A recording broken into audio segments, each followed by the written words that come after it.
બાળકોની tiffin party. Gattu Chinki lunch બ્રેકની રાહ જોતા હતા.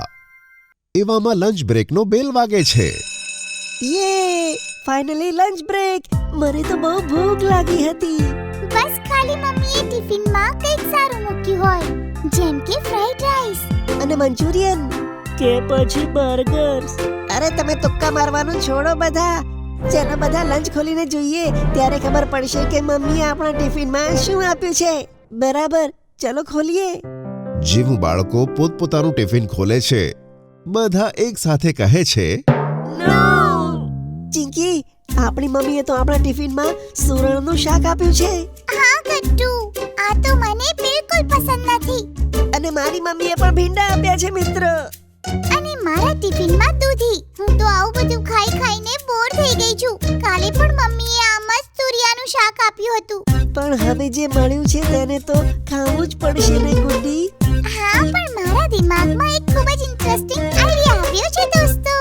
અરે એ શું, જુઓ, આપણે બધા જ આ રોજના બોરિંગ ટિફિનથી બોર થઈ ગયા છીએ ને?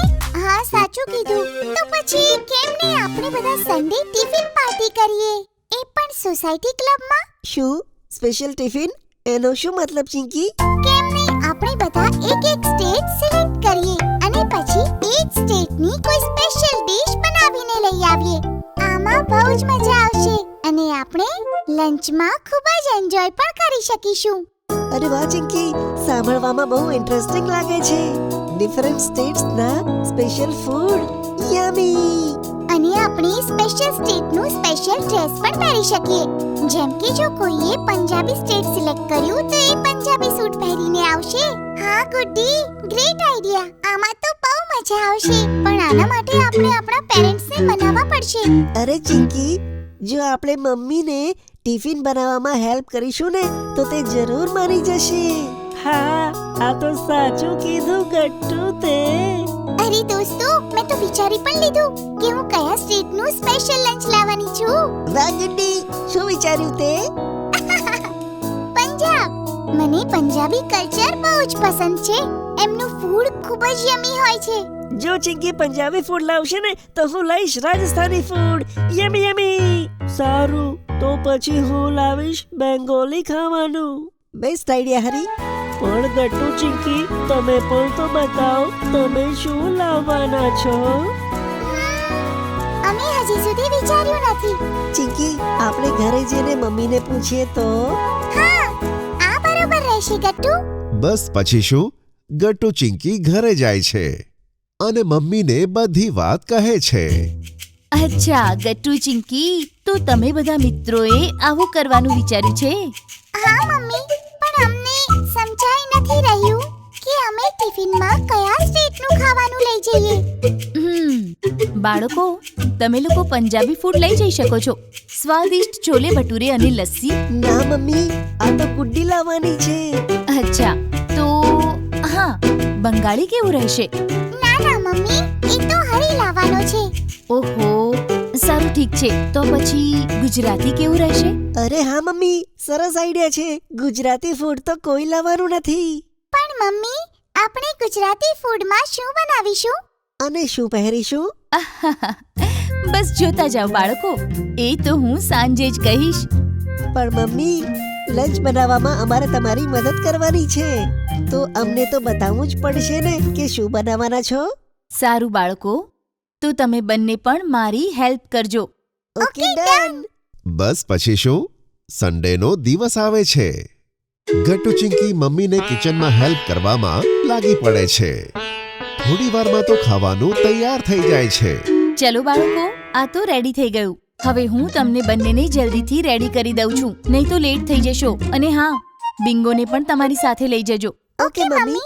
થોડી વારમાં રેડી થઈને ગટ્ટુ ચિંકી અને મિત્રો સોસાયટીના ક્લબમાં મળે છે. ચલો ફ્રેન્ડ્સ, એક એક કરીને બધા તેમના ટિફિન અને ડ્રેસ માટે કહો. ઓકે.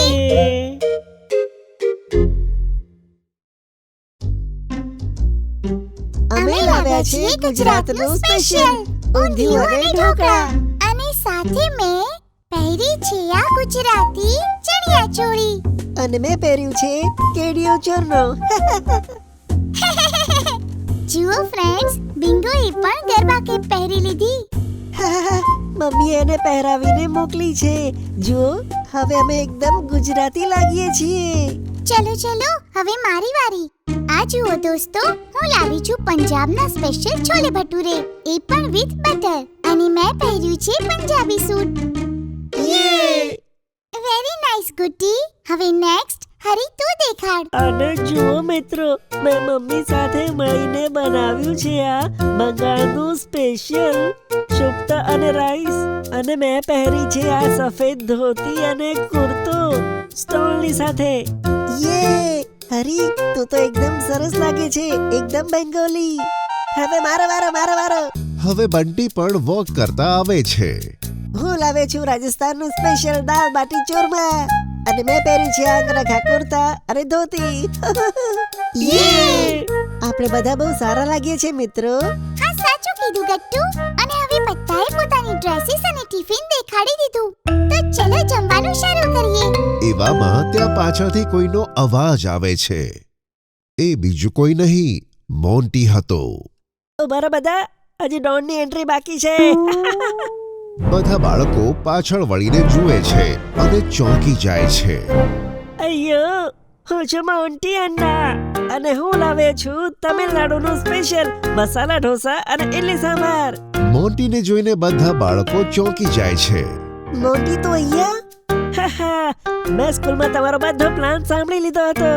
ત્યારે મેં વિચારી લીધું હતું કે તમારા લોકોની પાર્ટીનો સ્પેશિયલ ગેસ્ટ હું જ હોઈશ. પણ અમે તને ઇન્વાઇટ નથી કર્યો મોન્ટી. મારા ઇન્વિટેશનની જરૂર નથી. મને ખબર જ હતી કે તમે લોકો મારા વગર પાર્ટી એન્જોય નથી કરી શકવાના. પણ રહેવા દે ગટ્ટુ.